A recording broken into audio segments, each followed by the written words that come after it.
Now turn to Section 1. You are going to listen to a telephone conversation between two people, Hannah and her father. First, you have some time to look at questions 1 to 5.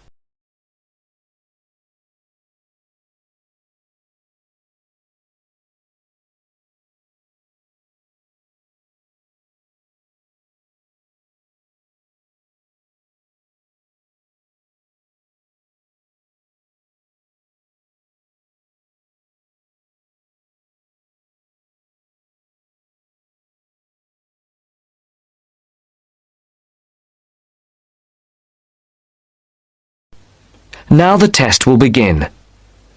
Remember, you will hear the recording only once, so answer the questions as you listen. Now listen to the first part of the conversation and answer questions 1 to 5.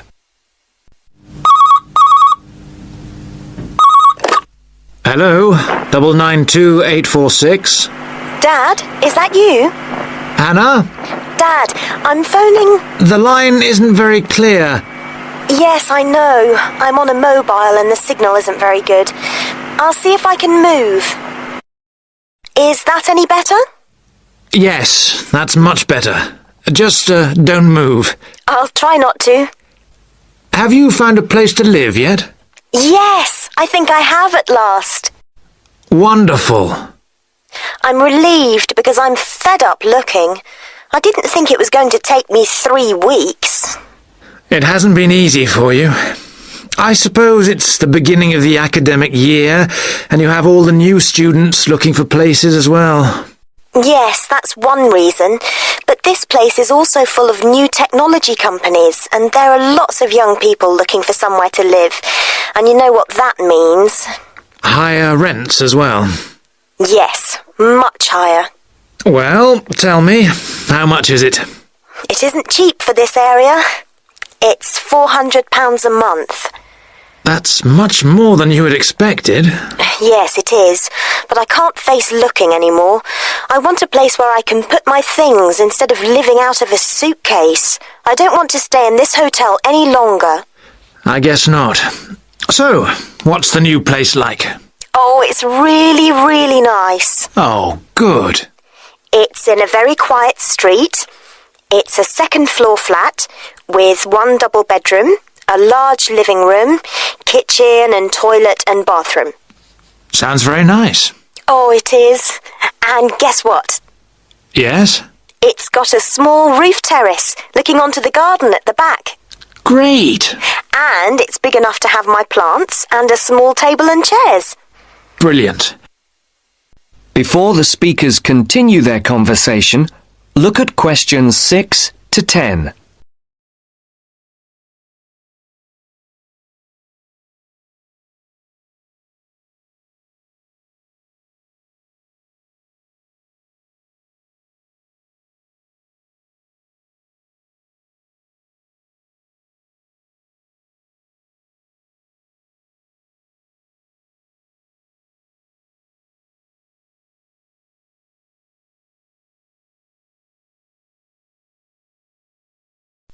As you listen to the second part of the conversation, complete the numbered spaces 6 to 10.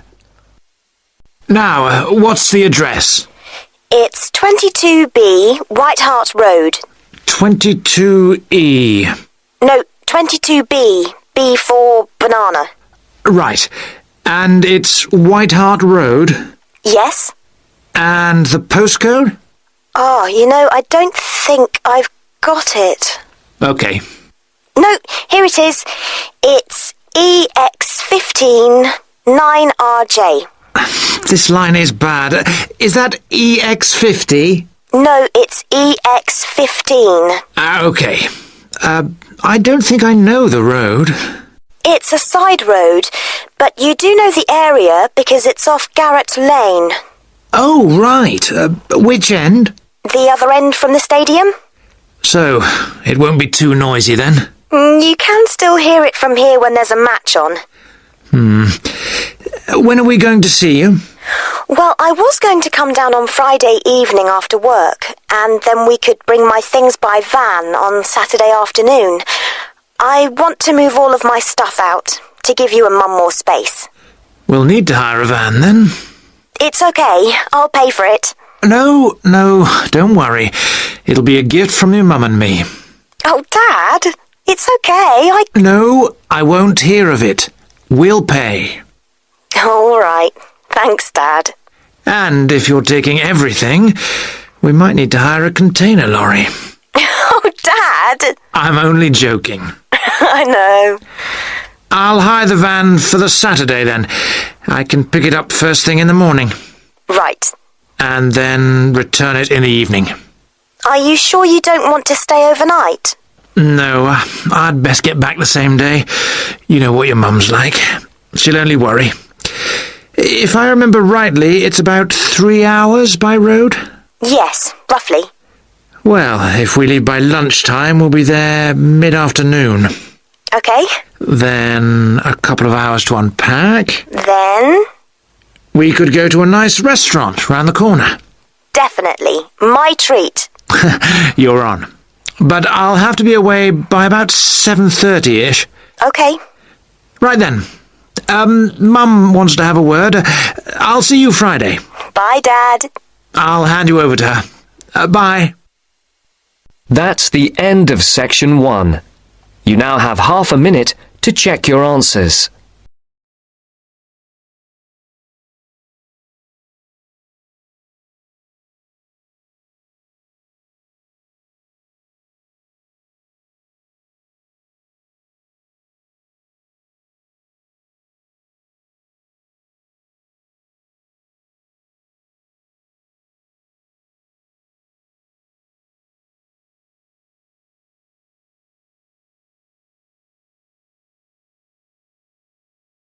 Now turns to Part 2. Part 2. You will hear a parent educator talking about childhood accidents. First, you have some time to look at questions 11 to 16.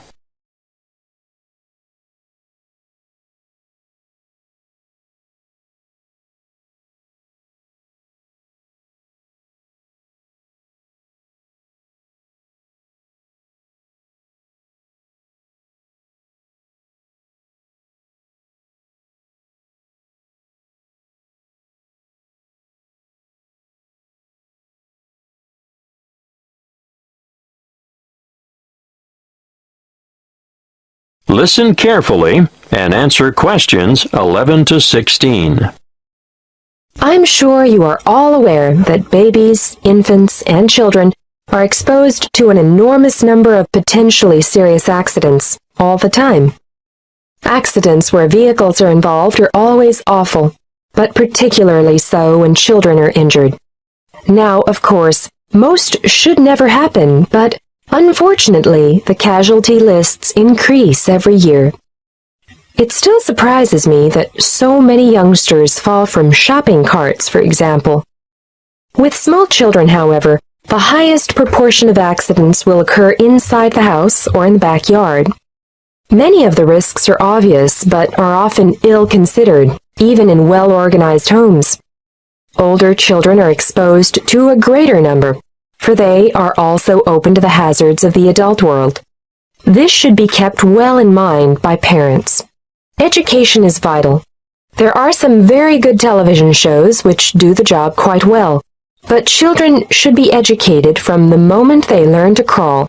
And so I'd say the best teachers are parents, who can instill safety habits in the responsive minds of their children by constant repetition. In this way, they will gradually learn to avoid the danger zones. Of course, if they go to preschool, there'll be fewer hazards there, but I'm going to cover a few of the important household areas now. Firstly, kitchen hazards. The family kitchen is actually no place for a child, although children may spend a lot of time there with their mothers. All I can say is never leave saucepans on stoves with their handles jutting out. It's easy for little hands to seize hold of them, and adults can even catch themselves on them too. Scalding is a serious issue for grown-ups and children alike.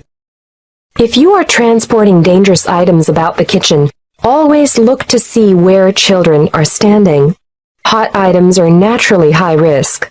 Cooking with an infant at your feet can be very dangerous. Be careful with sharp and heavy objects as well. And not the least of dangers is treading on the child, or their hands or feet at any rate. Let's move on to poisoning now. An amazing number of household items are potentially lethal to babies but are often carelessly left around. Bleach, drain cleaner, and similar items should be kept out of reach of infants, who have no idea of their risks. And a word of warning here, never reuse juice bottles as containers for lethal fluids, and never leave these items within access of infants. Playground equipment deserves a mention too. Even in the most skillfully designed playground, accidents occur. We all enjoy the seesaws, but do make sure that they are evenly balanced. Personally, I don't understand the attraction of the roundabout. It makes me feel sick to my stomach, but the little ones enjoy the ride. Swings are great fun, but children just don't understand the danger of a swing suddenly coming back and striking a standing child. The results are often big bruises or even broken bones. Fractured skulls are the worst playground injuries I've seen, and these are common when young ones fall from a height such as the top of a climbing frame. I think the slides are much safer. Whatever your preference, though, be sure to keep a watchful eye on your children in the playground. Before you hear the rest of the talk, you have some time to look at questions 17 to 20.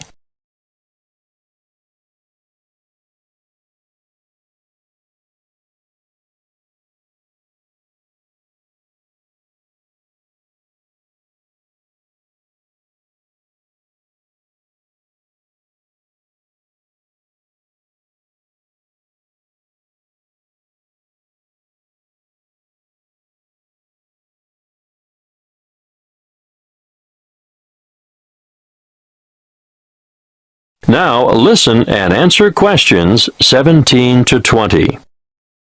We're up to bath time now. You know that you should never leave a baby alone in a bath, because it's possible for babies to drown in a few centimeters of water. But how many of you have been tempted to go and grab the phone when it rings? My advice to you is to let it ring. And remember when you're filling the bath to put cold water in before the hot to prevent severe scalding, in case baby climbs in before it's ready. Moving on to electrical dangers, first of all, power points.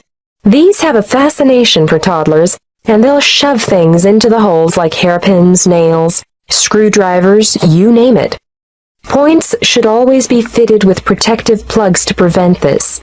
Teach children to respect all electrical appliances because they are all potential hazards. Do I need to mention cigarettes? Unfortunately, I still see parents smoking in spaces where their children have to inhale the cigarette smoke. We all know the dangers of secondhand smoke. But even leaving a packet of cigarettes within reach is dangerous because eating just one cigarette may poison a small child. If quitting the habit is too difficult, please ensure all tobacco products are kept out of reach and smoke outside. Lastly, given our cold winters, I need to warn you about heating systems. Open fires and heaters must be covered by protective devices. Even radiators and other sources of heat, which are attractive to children, can cause a nasty burn on sensitive young skin. Remember, there is never a good time to leave infants by themselves in a room where there is an unprotected source of heat. That is the end of part 2. You now have half a minute to check your answers.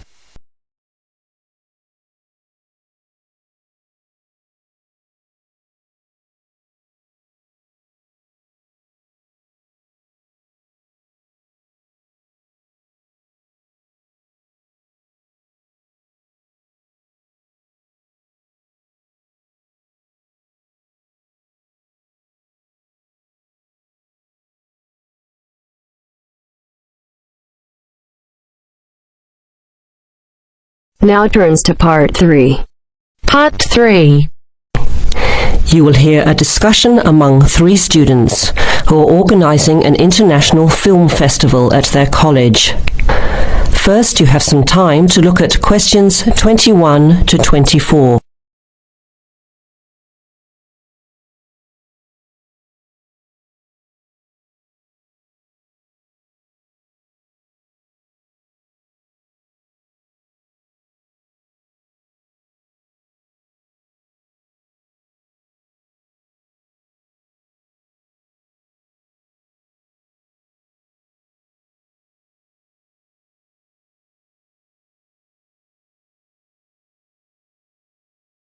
Now listen carefully to the first part of the discussion and answer questions 21 to 24. Thanks for coming to this meeting on such short notice, Anna and Veronica. It looks like we have just become the organising committee for this year's International Film Festival. We've all just met, so perhaps we should start by an introduction with a bit of background from each of us. Okay, I'm Anna. I finished 3 years of a languages degree in Sweden, where I come from. This year I decided to study overseas to get to know a different part of the world. I'm also a big fan of European cinema, especially French and Italian. Those are the languages I majored in along with English. To me, film is a great way to learn about the rest of the world. I was in the film club at my university, so when I saw the notice asking for volunteers, I thought it would be a good way to meet people and get involved in something I really enjoy. Thanks, Anna. My name is Veronica and I come from Italy. I'm doing graduate studies in English literature. I went to some of the films in the festival last year and enjoyed them. I especially liked the video interviews. That was when I decided to get involved. I used to do film reviews for our student newspaper back home. Hi, I'm Chris from Scotland and I'm in 4th year journalism. Cinema is my hobby. Last year I joined the organising committee just like you have now, and somehow this year I've ended up in charge. I'm actually able to use my coordinating work on the festival towards a credit for one of my courses. I have to write up a report on the festival with recommendations, so that's an extra motivation for me. So I hope this is going to be a good experience for us all. Okay, where would you like to start? How about a general overview of the festival? I don't really know much about it. Well, the film festival was started by International Student Society 5 years ago and has grown every year. It is held over 4 nights during study break, Wednesday to Saturday. Normally we show 3 films a night. Last year we tried to choose films from different parts of the world that fit together in some way, maybe a similar theme. Or we could feature a type of film like action films or science fiction. Now you have some time to look at questions 25 to 30.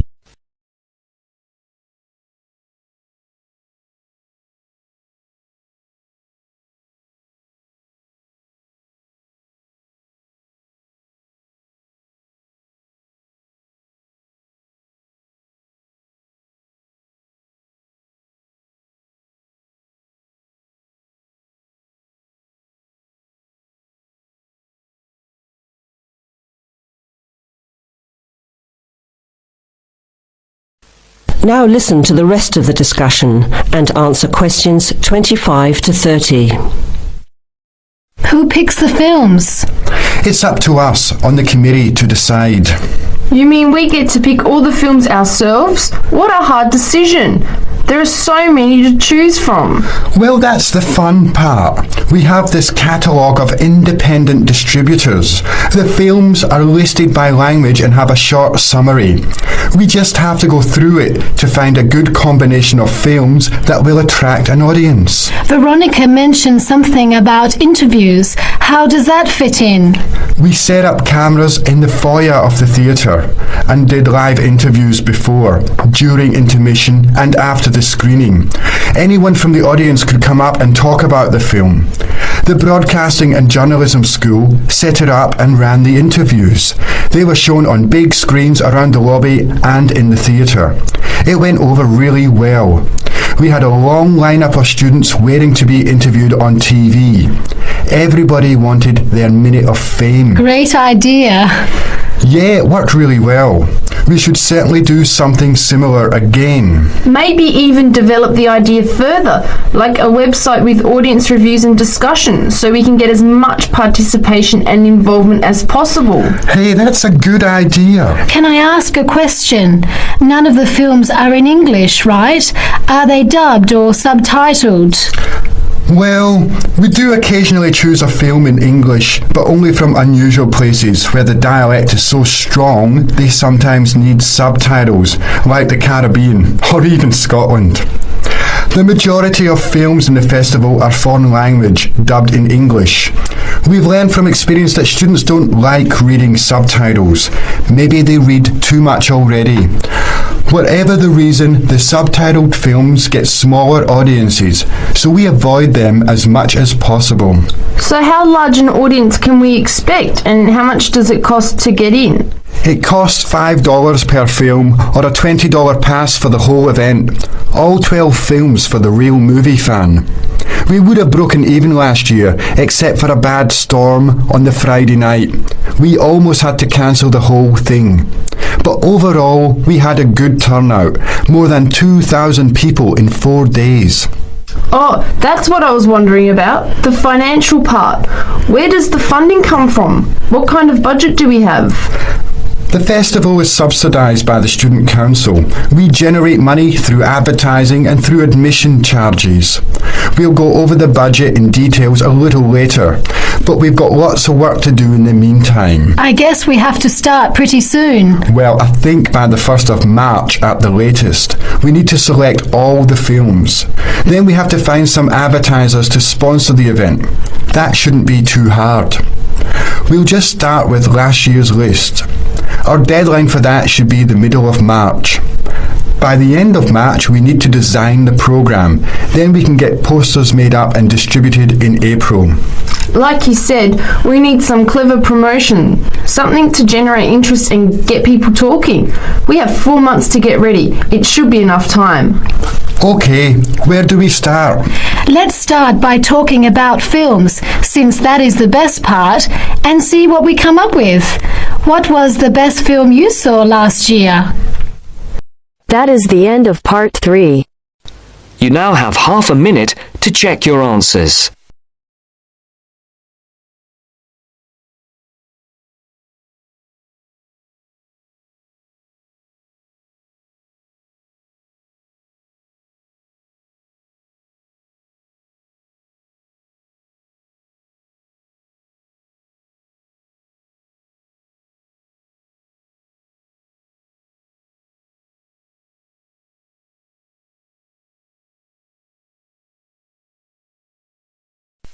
Now turns to part 4.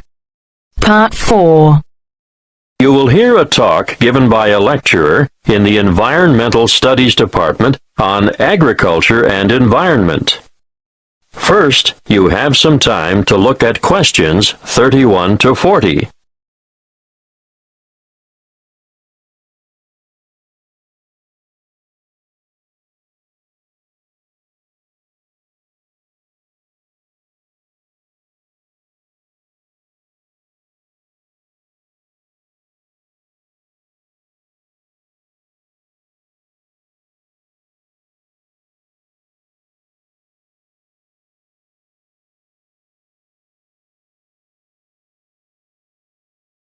Listen carefully and answer questions 31 to 40.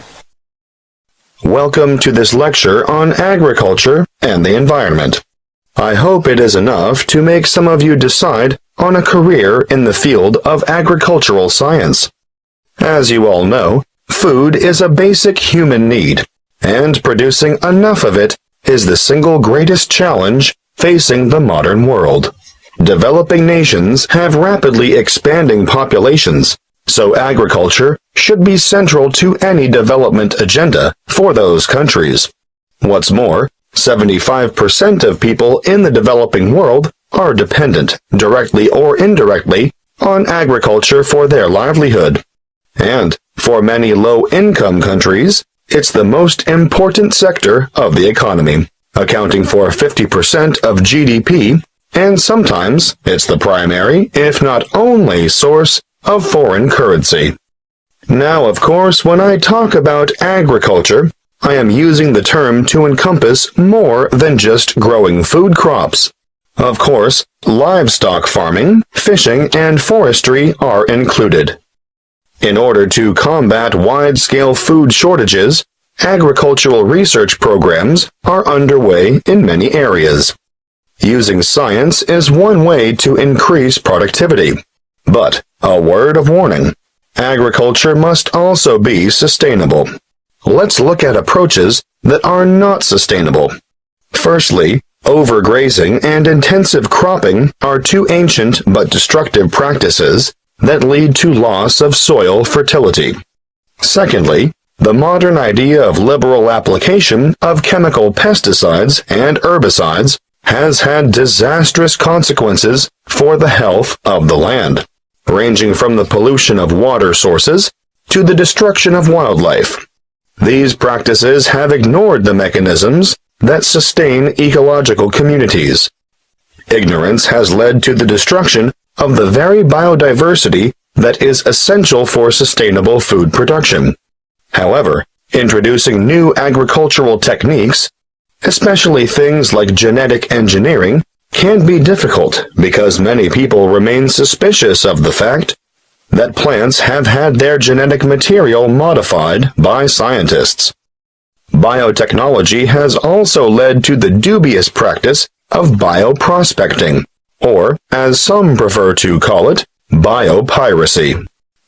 Foreign multinational companies have been accused of illegally obtaining samples of indigenous plants of other countries in order to get their hands on genetic material to improve the quality or yield of their own crops. We must put aside the controversy surrounding the field of agricultural biotechnology in order to concentrate on the biggest threat to food production on this planet, which is, yes, climate change. The effects of global warming so far have been to shrink the food supply, thereby pushing up prices and making even the most basic necessities unaffordable. As I see it, the international community must address this and other challenges to agricultural production with urgency. Concrete scientific and technological achievements need to be presented for farmers to evaluate and learn to use. But, apart from that, governments need to address the complex issues of policy development if the world's hungry are to be fed. Environmental policies need to be put in place to protect ecosystems and correct soil degradation where possible. Countries cannot continue to exploit natural resources whilst ignoring the consequences. In fact, I'd like to see teams of agriculture and environment experts making up a global network which would monitor the world's farming systems. Different farming systems should be studied not only with a view to analyzing the environmental effects, but the social and economic effects as well. The studies would be carried out with a view to stemming pollution and erosion and promoting safe, cost-effective practices that will guarantee a secure food supply in the future. Monitoring sites would need to be set up all across the world and data collected in a systematic way. Of course, building the online infrastructure for such a project would cost millions of dollars, and there would be ongoing costs involved with the monitoring system. But the information gathered would go a long way towards solving the problem of feeding the masses and ensuring millions of people don't face a hungry future. That is the end of part 4. You now have half a minute to check your answers.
Go ahead, give it to me.